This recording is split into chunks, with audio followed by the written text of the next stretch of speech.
Walingo gamba nti bakubiranga amasimu. Bakubira batya amasimu okutuukako gwe ng'omuntu bakwate. Kati nze ate okunkwata omuntu eyankwasa waliwo mutabani wa Tamale Mirundi gwe bayita Mirundi Junior yankubira essimu ekiro zaali ssaawa 7 nangamba chicken muganda wange jebale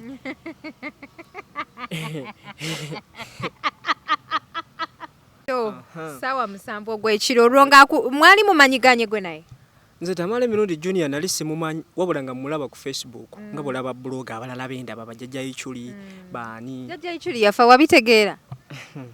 Jjajja Ichuli bagenda mukuba amasasi nga nfulumye. Nengamba aga amasasi bannange. Real, by the way, before we go any further, bwoba oli eyo nga oyogera ku bantu, actually ng'oyogera ku muntu atalina kyakoze. Ng'oddawo n'olippa omuntu wallahi nga talina kyakoze. Bagenda bakola ebintu omuntu ayinza oba talina busobozi bukuba amasasi wabula agenda kukola ekintu ky'olifa teweerabidde. Nali ngenda bipostinga nga nkomyewo.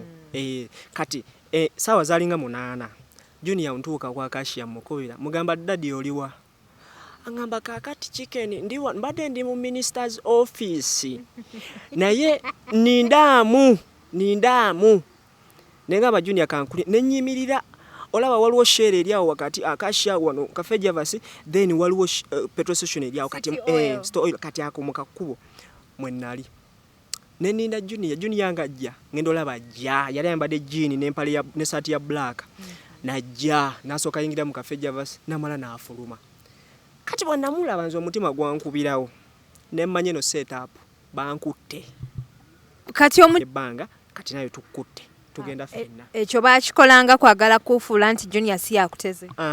Kati onategeera ate Junior yanteze tutuuka ku office ya ku police office ya DPC Jinja Road Junior najja isimu fake tikitoka abadde yita mutabani wa honorable tumukutte babiriza na missing nena nazikola so kati we are good only that mu byonna era nkikaatirizanga bulijjo nsaba honorable Bamusonyiwe ekyo kye kisinga obukulu honorable nsaba Bamusonyiwe bambi olunaku olwaleero nsobodde okujja wano ku musango gwe twawaabira omwana yeeyita mwana wange era naggulwako emisango ogwa cyber harassment. Nali manyi bagenda nakuteekako omusango ogwa impersonation kubanga yeeyita kyatali ng'agamba nti nze taata wenze muzaala naye bataddeko omusango gwa defamation. Kyendowooza nti defamation guba musango guli civil ogwo gusinga kuba civil tegutera kubeera nnyo criminal in nature.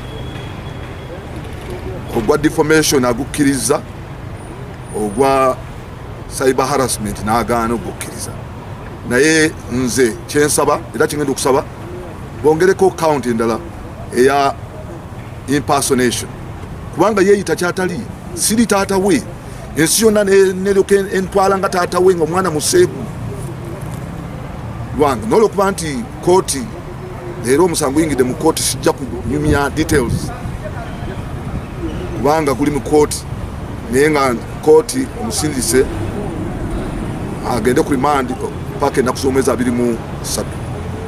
Manyi nti waliwo abamuwagira bangi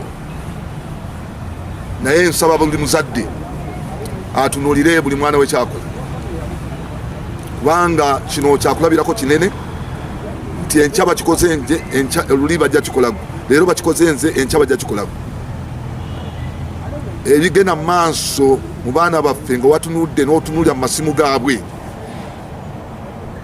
kyenyamiza otunulira mu masimu kyenyamiza naye nga njagala okwebaza kooti nti esobodde okuba nti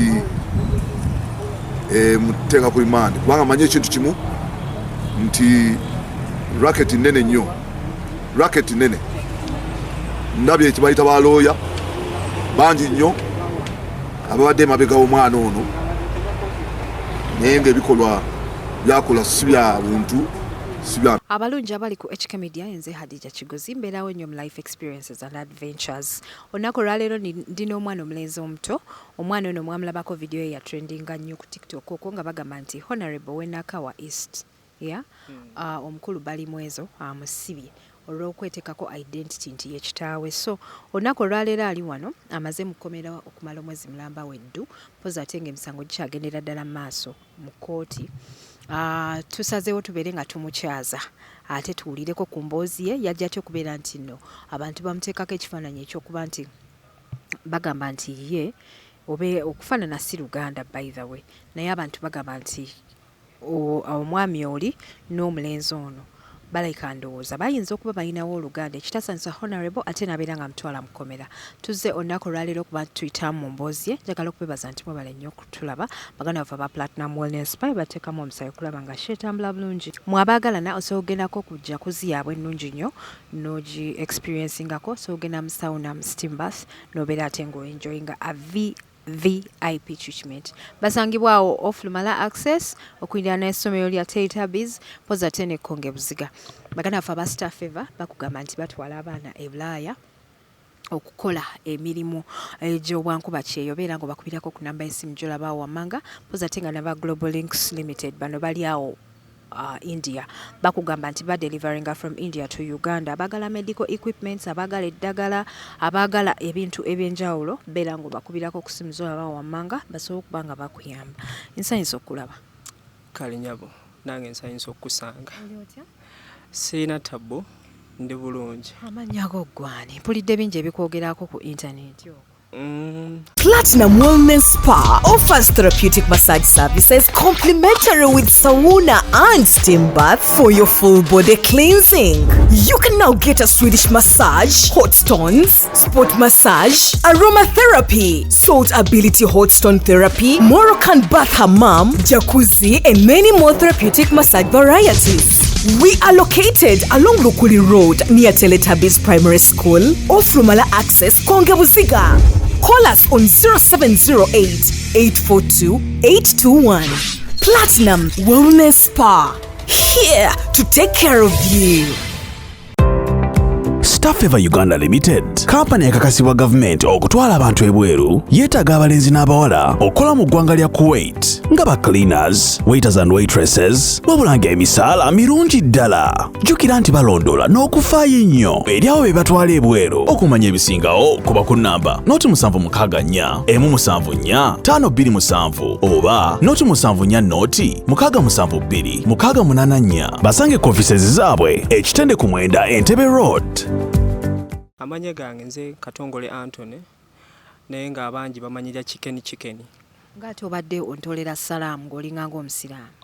Oli musiraamu? Siri musiraamu naye amazima gali nti nasomera mu basiraamu naye mbiyiga nnyo. Nasomerawo Kabowa, somero balita Kabowa High. Kabowa High. Gye nasomera. Kabowa Hidaya. Gye nasomera okuva senior mpaka senior 4. Kati ebintu naye mbiyiga nnyo kuba eddiini y'amaanyi Kabowa High. Naye nze nga siraba nnyo w'amaanyi nnyo we mufaanana mpozi ndoozi omutwe n'enviiri. Kati Honorable na meeting Honorable Batona tuwulira wa meeting Honorable mbadde nsaba abantu babulireko ku mannya g'amatuufu ogambye gwe Anthony ani? Katongole. Nze Anthony Katongole. Wakulira wa Katongole? Anthony Katongole nakulira Masaka Road akatundu bakayita Bumpenje. Kati Bumpenje bw'otuuka emaya ku 13 ovaako ku kitaka nodda munda awo ng'ewaddimirire omwami bamuyita ddimirire nodda munda awo nakulira wa jjajjange omukyala ali eyo nkwagala nnyo jjajja ye mukyala eyankuza so bwe nakulaakulamuko ne ntandika okusomera e Kampala ne nsomerako e Masindi Masajja essomero baliyita Mustard Seed ne nva ku Mustard Seed awo primary ne ngenda ne ntandika okusomera e Kawempe essomero baliyita Volcano Primary School. I see your eyes are teary. I hope you get stronger. Yeah, kijja kuggwa inshallah Katonda wabanga ye mubeezi tewali kigaana. Naye nga we have been strong since day one. Naye nga kyonna kijja kuggwa. Kyonna kiri kijja kuggwa. Bana nga si byangu omaze omwezi mulamba n'ekitundu mukomera. Kaŋŋambe mwezi gumu ne wiiki emu n'ennaku nnya kubanga bankwata ennaku z'omwezi nga 2 February. Ennaku z'omwezi nga 2 February ne bantwala ku poliisi ya Jinja Road Police ne mbeerayo kumala wiiki emu n'ennaku 4 ne banzija ku Jinja Road Police ne bantwala mu kkooti e Nakawa. Bantwala mu kkooti e Nakawa. Honorable yaliwo bulungi nnyo, but before kuba omusango bali honorable gwe yali anteekako tinno nagamba nti taata wange, so kati mu kkooti ogw'omusango baguyita defamation oba defaming omuntu. So naye briefly mbadde njagala nsooke mpisize kuba tulaba the way I met honorable. Honorable nze nali nsomera Mengo Mengo Buganda Royal Institute of Business and Technical Education. Nali nkola mawulire. So bwe nali nsoma mawulire jukira mu course ya mawulire mubamu nezi field works. Kati field works ezo ne batusindikanga ku TVs ez'enjawulo okulaba nga tukola field works ezo. So ne ngenda ku top TV kunako Olwomukaaga wabeerayo show bagiyita Teens Up ne MC Emanesto. Kati Emanesto yatukyaza ku Olwomukaaga ku TV twali bangi n'abawala ab'enjawulo basobola okuyita n'ensinga. So honorable yalinayo show ku Top Radio. Jukira Top TV ne Top Radio kazimbe keekamu wabula TV eri waggulu, radio eri wansi. So kati nze bwe nali nvaayo honorable nze badde mwagala from day one. Emboozi ze yanyumyanga nti yakuba omuntu bulo nga buli wembiraba for real nga njagala nnyo meeting honorable. I didn't know why. So nenfuna omukisa ogwo ne mu meetinga. Bwe na mu meetinga ne mugamba honorable tusaba ku selfie. In fact teyatuwa na selfie. Twali bangi ne tuwa omuntu essimu ne tumugamba tukube. So twali abantu we are over 8 people. Ne buli muntu honorable yamuwa ekifaananyi buli muntu n'abawala ne tumane tukuba ekya group. Bambi musajja watu yali alinya na boda twamujja na ku boda. Honorable yali alinya boda ne tumugamba tusaba ku kifaananyi ne boda n'agita n'egenda najja n'atuwa. We over 8 people buli omu n'amuwa single namala n'atuwa double n'atuwa ekya group. So olwamala ne tugenda. So nze bwe nadde waka ne postinga ku TikTok yange. So bwe na postinga ekyasooka jukira olaba enviiri zineeno enviiri zange nga bw'oziraba ne honorable enviiri ze bwe yazisala. Mu butuufu ekifaananyi kiri bw'otutunuulira nga twafaanagana mu mbeera emu ebendala. Because honorable alina engeri gye yasmilinga nange nina engeri gye nasmilinga. So people kept on commenting ono mutabani wa honorable amufaanana. Kaakati nali nga nkola video nga nteeka pini ku matu nga nteeka pini mu nnyindo muno eno mu mumwa naye nali siina butuli nga bwondaba okikozesa for content. Naye nga ntuuzaako obutuuzi obwo obuntu. So kati people used to comment nga bagamba ono omwana bano abantu abateeka pini mu matu bateekeddwa okuba nga baki nga basiyazi. Kati ekyo ekintu nga bakiteeka nnyo ku video zange ono omwana musiyazi. Kati the day I posted honorable abantu ne bagamba honorable yazaala ki? Yazaala omusiyazi. Kati nze ensobi gye nakola what I'm regretting right now bwe butavaayo kugamba abantu nti honorable si taata wange. Waleka ekintu ne kikutambulirako ngaffe we banaakuteekako ekifaananyi nti oyagala gundi amawulire n'ogalega ne gasaturatinga nga to clearinze air. Sa clearinga air oba kuvaayo nkola video ngambe omusajja si taata wange kyali kifaananyi oba ki. Baani abaagambanga nti honorable taatawo mu comment section oba waliyo n'abaakukolera video? Mu comment section of course ebintu ebyo byatrendinga nnyo kubanga honorable bwe baagamba nti taata video yasooka yatambula nnyo naye ndowooza honorable engeri gyali busy teyabifaako. Ani yakola video yasooka? Video yasooka ekifaananyi kyammwe nga muli babiri. Ekifaananyi kyaffe nga tuli babiri.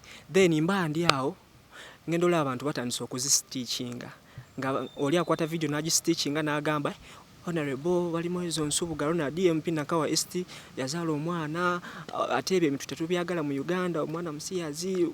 Kale nga balina political wars ze bafightinga nga naawe bakuteekamu. Nga kwegamba baali babizanya. Kati waliwo n'omukutu bagutawo Watchdog ne postinga online newspaper ne postinga ekyo kyekyasinga okunyiiza honorable kubanga yalabika yetabeera nnyo ku TikTok. Naye waneeno ku online newspaper abakwali. Kati oyo online news blogger bwe yateekayo bwe tata ne batandika okunkubira amasimu ne baŋŋamba kaakati chicken eyakwalula esiridde naye nga simanyi bankubira go ge mazima nali simanyi bankubira nga baŋŋamba omusajja omwesibako naye nga ebyaddala buli ankubira mugambe ebyaddala omusajja si taata wange twakuba kifaananyi okitegeera naye I was ready the next made a mistake not to tell the public that the man is not your father. Yeah, ye mistake gye nejjusa and in fact before nga tetunagenda nawala njagala okwetondera family ya Honorable okuva ku mukyala n'omwana asembayo ba uncle ba daddy nsaba kunsonyiwa bambi nakola ensobi naye nsaba kunsonyiwa kino kyogera okuva ku ntobo y'omutima gwange nga tewali ankase kubanga it really kyagenda viral omusajja kyamukosa politically emotionally byonna kyamukosa omusajja n'atuuka n'okugamba nti nno waliwo anteekamu ssente nyonoona erinnya lye ng'ate tolina mukakasa nti nno tewali akuteekamu ssente nga tolina ngeri gy'omukakasaamu so ne tubeerawo bwe tutyo omusajja paka kati even right now takikkiriza nti nno namala gapostinga Honorable omusajja wa kisa by the way nze singa si Honorable singa nkyali mu kkomera singa si Honorable kubanga kyemanyi family members bo bali bitter nga bali bitter bagamba omwana ayonoonye erinnya lyo omwana akoze kino kitegeera nga bagamba tomuta ne Honorable abadde ngajja ku kooti buli tugenda mu kooti ng'abeerawo mu kaguli awo nga tutuulaawo tankubangako wadde oluyi sijja muwaayiriza talina kye yali ankoze wabula antunuulira bw'ati n'agamba ne mwana gwe bannange ndowooza muli ng'agamba omwana ono oba njagaza ki oba ani amusasula kwegamba teyakikola nti nno and in fact neebaza ne Honorable okunsibamu ekyo kyomwebaza sigenda kulimba kuba singa ku video ze nali nkola singa nnafadda wali okola videos nga zifaanana zitya kati videos ze nakolanga nali panga era nga bw'olaba abantu nga osobola okusanga oli n'ovuma no attacking omuntu yeah you attack someone nga talina kyakkoze like how for example attack for me attack me kati for example nze kigozo nsanze wali kugundi kumenya kati example entuufu gye nyiza okuwa ye Dr. Sefco so wali okolanga Sefco Dr. Sefco asobola okuweereza nga tolina nakyomukoze in fact tomumanyi tomulabangako naye n'akuvuma n'osooka otunula omwana n'ogamba ono bannamumiitinga so nange bwe ntyo bwe nnali nga oyo content gwenkola kuvuma bantu kulipa wano nawali that's why community eyo yali negative nnyo about me era bwe bansiba sijja kulima nti waliwo yagamba free chicken bonna baali basupportinga kuba nze nagenda ova mu komera nendaba zi video nga bagamba Honorable siba nyweza tota sibira ddala tomuta ya kati kasoko osimbe wakati awo lwaki yegwe chicken nno erinnya balimpeera ku campus Mengo if abaana be nasoma nabo basobola okurelatinga waliwo omukwano gwange bamuyita Hannes King Hannes King Hannes oyo yampa erinnya eryo kubanga waliwo akayimba kaditaacha ke nayagalanga ennyo bakayita awuunya mi chicken kati nga nkayimba nnyo buli wembeera awuunya mi chicken nyame chicken kati abantu nga batandika okumpita chicken n'abasomesa ne batandika okumpita chicken ne ngamba ye nfaaki kandyewe munange erinnya nendyewa neriraka kati omuntu waba agenda ku TikTok okunoonya chicken asooka nakuseka n'agamba naye n'omwana oba lwaki yeeyita nkoko nagenda ovaayo munaye nga bagamba enkoko baagikutte eri munda ne bambi I'm so appreciative for Honorable kuba ebyaddala nali sisuubira nti bagenda kunta ekyo kyo nali sikisuubira mu bulamu kubanga omusajja yajja mu kooti the first day n'agamba omwana ono ayinoona erinnya lyange omwana akola kino na kino we nawuli omusajja nga ayogera ate Honorable mumanyi simumanyi physically ne mulaba video ze musajja mukambwe kati ekyo kyasinga n'obiitinga abantu nga bagamba ku bukambwe bwa Honorable azaala atya omwana bw'ati ku bukambwe bwe kubanga ekyo kyo baali bakyebuuza nga bagamba ku bukambwe bw'azaala atya omwana bw'ati naye nga nze sivaayo clearing air nti no munnange omusajja si yanzaala naye nga wali tokolangako video yonna kugamba bantu nti ono daddy wange oba nowedi waiting somewhere or something okujjako kye nakola nakwata video kati and in fact video yasinga onyiiza Honorable gye nzijukira nakwata video nenteeka nga tuli naye eri kati nenteekamu akayimba naye akayimba ako ndooza ke kasinga okuwa abantu ekifaananyi balabika baluganda akayimba ke nateekamu ndooza ke kakola ensobi nateekamu nti abaana abo abalungi bavaawa ebintu by'okuzaala pulaana abaani kati ndowooza ekyo kyekyasinga ne bagamba wamma kirabika video yagenda yakuba emitwalo 3 views ne ngamba nno nze kati mpedde and in fact nali ngenda kuvaayo ngambe ensi nti omusajja sitaata wange wabula honorable wakiwuliramu ng'owulira trending and you started loving it. In fact natandika okukyagala the way people were commenting nentandika okugenda ne flow but honorable yankubira leero honorable yankubira ennaku z'omwezi nga 2. Honorable yafuna atya enamba yo? Enamba yange gyeri ku TikTok nagiteekayo. Honorable yankubira ennaku z'omwezi nga 2. Nangamba sebo mwami chicken. In fact honorable si ye yankubira wabula honorable yali mu background nga muwulira nenga waliwo ono ayogera nenga honorable muwulira ayogera nanga mwami chicken nze nkuzaala oli yangamba mukulu wange yakuzaala kuba simanyi yali nali njogera naye yangamba mukulu wange yakuzaala nga tetukumanyi mu kika ne mugamba mukama wange mukulu osi yanzaala kati yali bita nnyo kati nzo obuzibu bwe nayina bwe yankubira ate ninenge je na mu insulting andoza natakyagala nga bwomanyaawo nesooka muvuma kubira oli mu vibe oli out was it a bad timing nali waka ebiseera ebyo nali mbeera lubaga eri kasozi kuba oba wasooka nolowooza nti nga bankubira amasimu mangi nenga they don't introduce themselves batandikirawo oli yankubira nangamba gwe chicken tugenda kukukola ekintu kyo olaba abantu abafa nga babakubya amasasi nembagamba mbalaba nangamba lekera okwesiba ku bantu naye nga totegeera kye bagamba nga bangamba oli nga akukubira nagamba nti nze honorable sina we muyita nze just ndi fani we ositegeera omuntu asupport abantu b'ennakawa bebasinga naye abanyigiriza abantu b'ennakawa bebasinga okunkubira nga bangamba va ku honorable waffe ositegeera nga batyo bagamba va ku honorable waffe va ku honorable waffe because honorable ebyaddala ali so loved when it comes to nakawa alina obuganzi bw'amaanyi bamwagala nnyo va ku honorable waffe kati the day oyo omwami lwe yankubira nangamba mukulu wange yakuzaala ne tutakwatagana mu njogera lwe nali ngenda okukola vidiyo ekiro bankwata nkeera twakomye wali ng'ogamba nti bakukubiranga amasimu bakukubira batya amasimu okutuukako gwe ng'omuntu bakwate kati nze ate okunkwata omuntu eyankwasa waliwo mutabani wa Tamale Mirundi gwe bayita Mirundi Junior yankubira essimu ekiro zaali ssaawa 7 nangamba chicken muganda wange jebale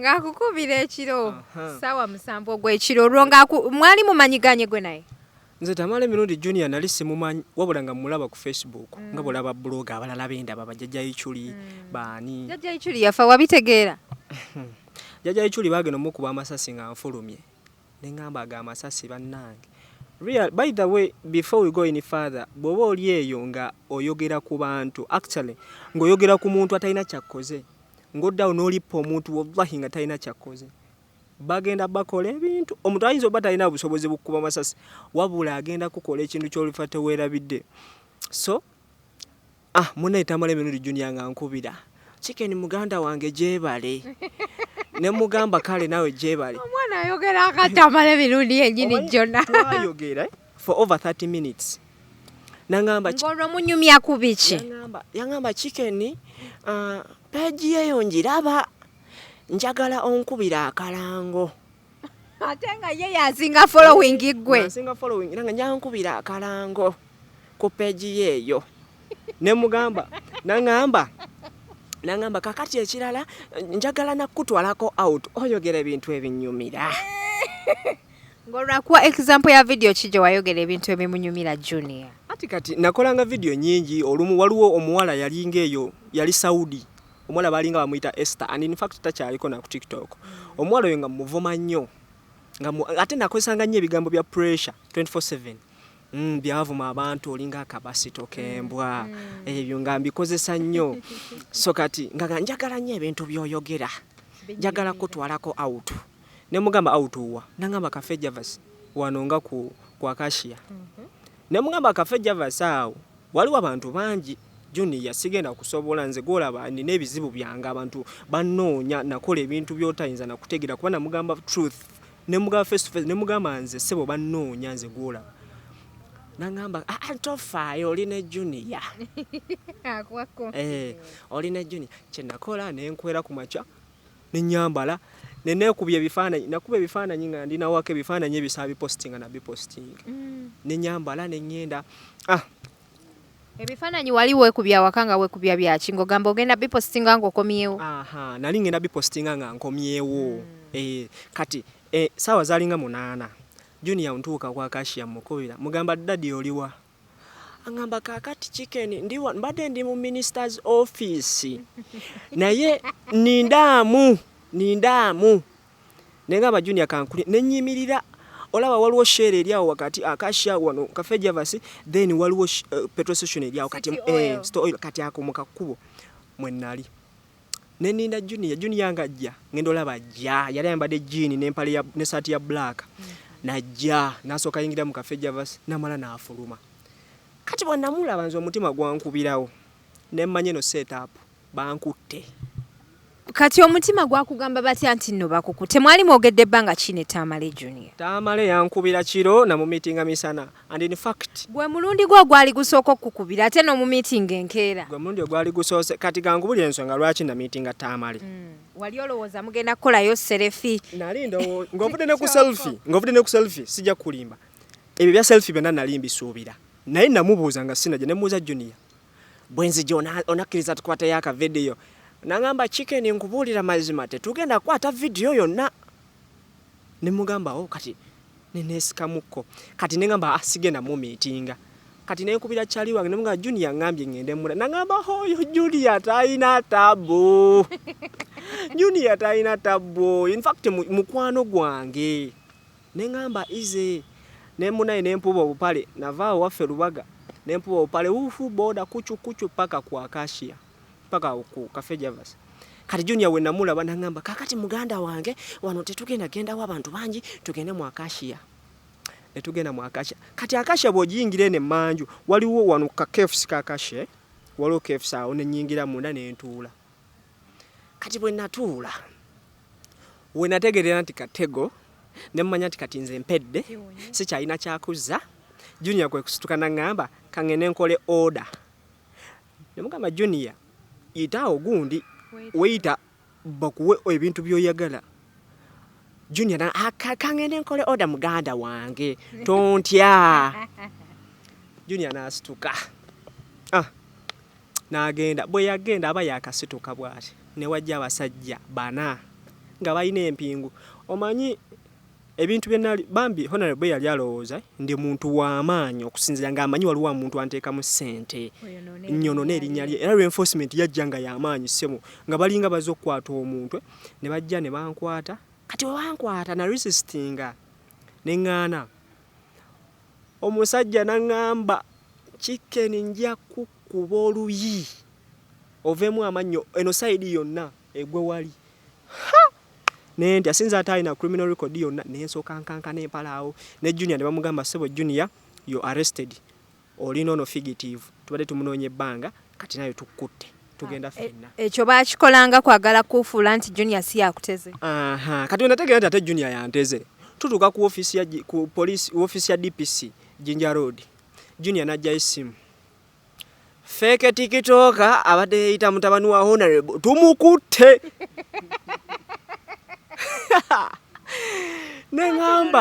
nengamba honorable yali mukambwe nnyo and in fact nebaza ne team ya honorable gye yali nayo olunaku olwo singa tebaaliko nze honorable yali so bitter n'agamba mwana gwe nali nkuzaddeko ngamba nali nkuzadde ne mugamba daddy tonzaalangako and in fact wamuyita daddy atenga womwongera obusungu ekyamunyizanga nga nali sikiyita mu luzungu naye nkiyita nangamba taata sikuzaalangako ngagamba to kyampita taata to sikuzaala tompita taata tokyogere ekya taata ngamba sikuzaala tonzaalangako ssebo tonzaalangako yali self just tonzaalangako munayi ne banteeka munda naye nga njagala okwetondera bambi family ya Honorable nsaba kisonyiwo nsaba munsonyiwe munziriremu yali nsobi gaali malala ga TikTok bino weetunuzaamu kamera n'ofuna omuzimu kyogo ogukutipa baba guyita muzimu kibannange naye nsaba kisonyiwo I'm ready to refresh myself. In fact, na refreshing adda. Omuzimu ogwona agufunako ddi ku TikTok. Gwe tali TikToka. Simayina kumanya.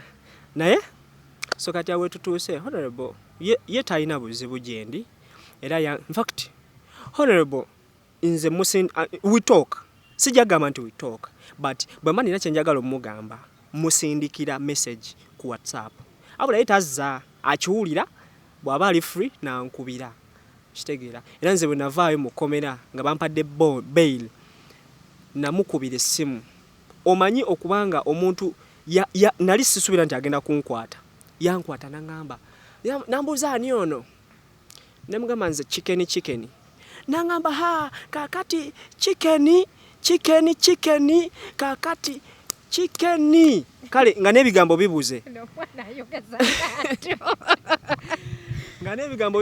nangamba kakati chicken lwaki onesibako ekyo yangamba lwaki onesibako ne munyoya limugamba Honorable yali social media nsaba kunsonyiwa sigenda kukiddamu I'm ready to clear your name ekyo kiveewo nsonyiwa bambi nsonyiwa kubanga nali nkimanyi wadde bampadde bail the only way gye nali nsobola okuwona omusango ogwo kwogera na Honorable oba nenguleka ne gugenda maaso ne gukontinuinga yogunsinga ne banzizaayo bwe gutansinga ne benkola ki ne bagamba case dismissed naye era waliwo possibility yanze okukola ki yanze okusibwa nali nze njiraba nganze omuntu omu nali waliwo possibility eyo nengamba bwe sikwata essimu nenkubira Honorable mwetondera agenda beera ate so bita nnyo gyendi ne mwetondera yampuliriza Honorable for over 10 minutes nga njogera naye nangamba chicken kanerowooze so kati omundi ogwasooka ne tuddayo mu kooti kwolwo teyajja then ne batugamba tudde teyajja era kati omundi ogwokusatu era teyajja kati ogwokuna lwe yajja nengamba nze mpedde bannaye kooti etiika osobola okubeerayo ng'otya mukazi wo naye bannaye tebakuteekangako mu kooti ekooti etiika oyimirira wali n'okankana bw'oti nze olina ne gwolaba awo n'azirika nga oyina engeri gy'okigezesezza ku mukazi kooti n'omukazi tosageza kooti ku mukazi anti abakazi abamu bazibu batiika oli asokuga nze namukwano wange yangamba mukazi wa mukuba nenga wala kitavaayo kati so ebyo kooti togiteeka ku kintu kyonna naddala nga it is your first time posing oyina emisango gyo nga bakutaddeyo nnyo oba tokyabita nenze n'ebigambo ebyokwogera nali sibirina nga bambuuza kino in fact nze mbadde nga nsoma era oluzungu ndumanyi naye omulamuzi ayogera ekigambo nga tokiwulirangako nze ebigambo ebisinga mbiwulira nako ono Honorable Sembidde leo demode konka kwiddi nga simanyi kye bitegeeza mbidde mukasa naye nga ebigambo babikozesa mu kooti n'ogamba bannange wano ddala ngenda kukola ntya naye ekyo ina lawyer yaliwo omukyala yaliwo yali ampolereza yaliwo lawyer bakwatagana ne bazadde bange kubanga amazima gali nti nze mami yampita mama wange yampita yavuga emotoka in fact yavuga emotoka najja paka ku FIFA house emengo nampita nangamba jangu nampa over 30 minutes kuba mami wange mukyala ali busy akola nnyo okulaba nga ffe akola nnyo okutuweerera okulaba nga atusupportinga atuwa bye twagala yampita nangamba yangamba Tone kuba yampita Tone nangamba Tone ogenda funa obuzibu Tone va ku Honorable lwaki ogamba nti yakuzaala ne mugamba mami sigamba nga konti yanzala wabula abantu bebakola ki beba commentinga bebateekawo embeera nangamba Tone nze simanyi nnyo TikTok naye Tone bagenda kukusiba nga siina na busobozi bukujjayo nkubuulira amazima kuba kati tunuulira situation mwendi inze sisobola kwerijja mu honorable bali mwezo nengamba ntino tuwebisanye tulabe ntino nkujjayo tasobola omusajja w'amaanyi wetunulemu naawe olabe embeera gy'olimu n'omusajja gw'owalamba bagenda kukusiba nga nze ndi eno nkanya kusaba ssaala ngamba omwana wange bamute nga nsaba busabi ssaala awo tetumanyi Katonda aba ajja kuwulira dde ssaala zaffe bakute kati mami nangamba genda ku TikTok buli video erimu honorable in fact si buli video eyo account gikwata gideleting saagala kuddamu kugiraba ne mala nkwata essimu yange nensaakinga kikeni nenkulaba ate n'erinnya saagala kuddamu kuulya nga bali kuyita nengamba nono mami tanjagaliza tanjagaliza mulaba tanjagaliza yakingamba ero nenkubirawo video endala nga nkola ne live nze nno golaba nembeera okunenda sana ate no nga simanyi nti mami oba yalinga babimusindikira bambi. You never felt like you were breaking your mom's heart?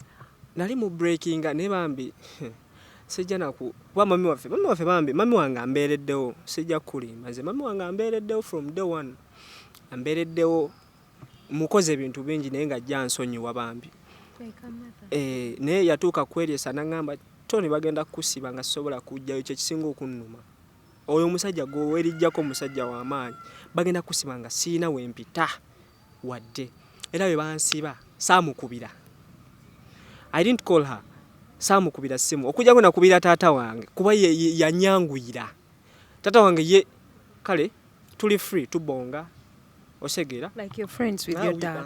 We are friends kati mami engeri gyali principled mutya ya mutya tankuba naye ayogeza bigambo asooka kutunulira n'omanye kyokoze kibi just nga akutunulidde nenkubira muzeeyi ne mugamba bankutte nangamba Tone nakugamba kuba bonna baŋŋamba okumanya nga baŋŋamba ne mukyale waffe chairman yankubira naŋŋamba waliwo omukadde w'oku kyalo nankubira naŋŋamba naye bannaliko kibannange nga siwulira nga nyongera sukuma muliro Moliko shaitwani nga nyongera sukuma muliro nga sibiwulira era kati mami bambi bwe yalaba nga ŋŋambye naye ne ŋŋaana nankubira ekyekiro nangamba Tone nagambye odiritinga account waganye naye ndaba video zikyakola ki video zikyaliyo ate era wapostinze empya ng'owulira yo trending otambula ng'olwo simanyi linnya mami lyakozesa ku TikTok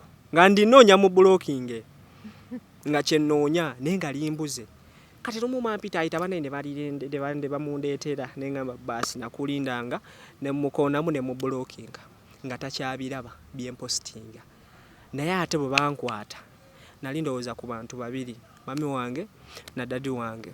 Bwe bamala okukwata, did you feel like you had broken your mom's heart?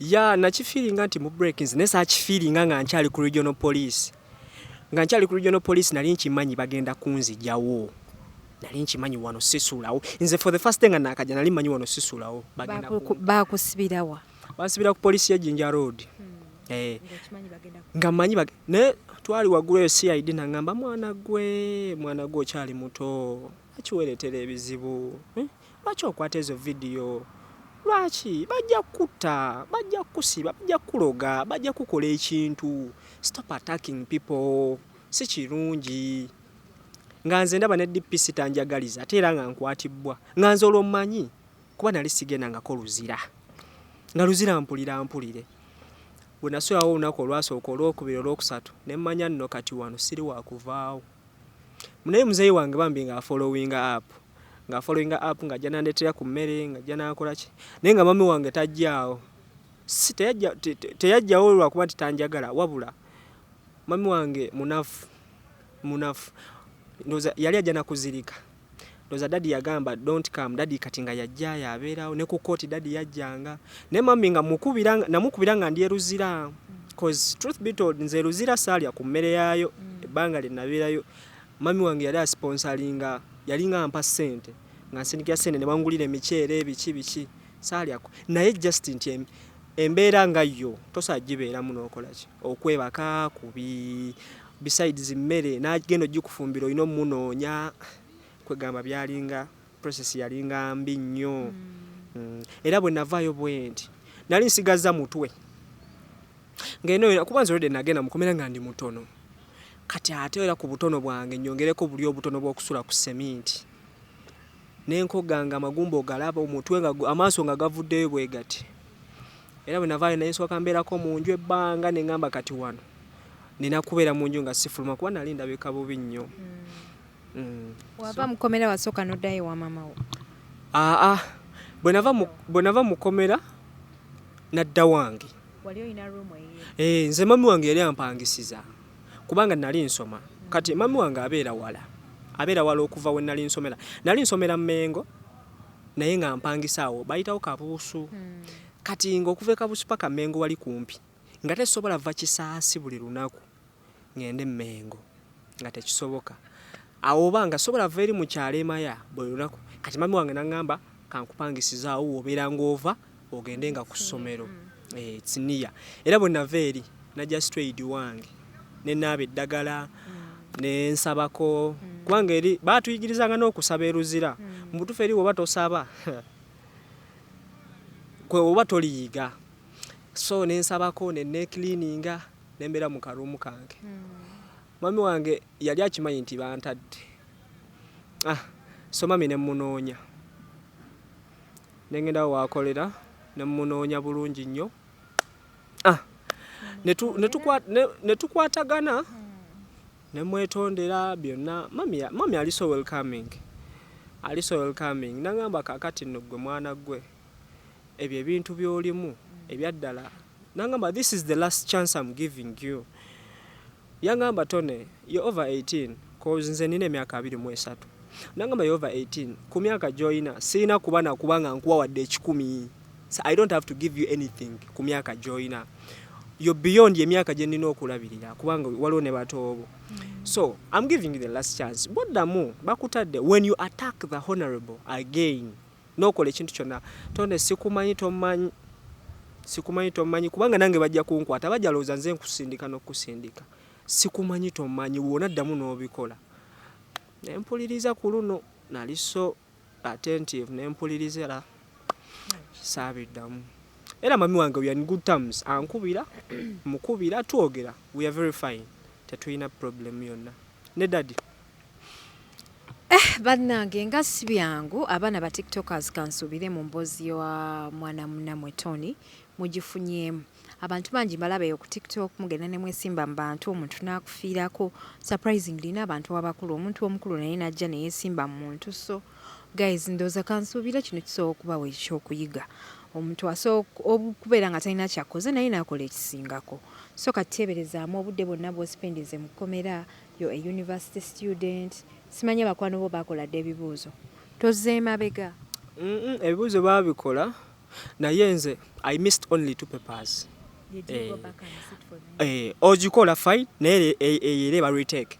Tebiriko ntino nagikola. If you missed the paper, it's a retake. Era ku transcript ejja nti eno yali retake. You missed it wadde wagikola. So awo mba sirina kyakikolera.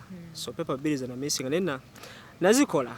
So kati we are good only that mu byonna era nkikaatirizanga bulijjo nsaba honorable Bamusonyiwe. Ekyo kye kisinga obukulu. Honorable nsaba Bamusonyiwe bambi. And in fact era eno interview ajajjira banabulabi yabadde tamanyi nakumanya nti ngenda kujja wano naye nkikoze out of mutima gwange ne ŋŋamba I really need to apologize to this gentleman publicly ensi ekimanye cause we sikikola era bajja sigala nga bagamba omanyi nti wali abalowooza nti byaggwa dda. Some people think byaggwa. Nali ndowooza mwamalaawo ne bimumaliriza. Some people think byaggwa. Abantu balowooza byaggwa munnaayo kati mulimu ne gwotayinza kyusa mentality. N'agamba honorable yakwata chicken naye oyo omwana wuwe. Some people asobola okulemerako n'agamba omwana wuwe wadde amukutte tayagala just mwonoonera linnya naye wuwe. Waliwo abantu eyo ababyogera eyo. Kati so mba nina okkiriyalinga eyambagambe munnange ebyaddala mazima gali nti taata wange muyina, maama wange muyina ne jjajja wange muyina. Faanana Siruganda. Faanagana Siruganda. Honorable tanzaalangako. Mumanyi ye tammanyi. Nze mumanyi engeri gyali nti public figure naye ye tammanyi. Kyekyo kyokka kye tugatta. Kati ozzaako ki ku TikTok cause you've been a TikToker before, kola content ali inappropriate. Kati ozzaako ki? Nze nayiga kati TikTok nze branding business yange kati. What is your business? Nze ndi masuusi mulungi. Masuusi omanyi?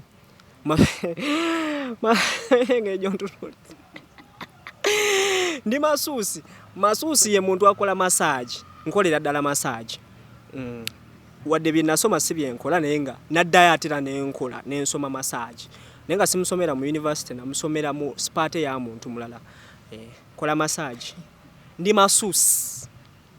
Kunyiganyiga. Joints, back pains.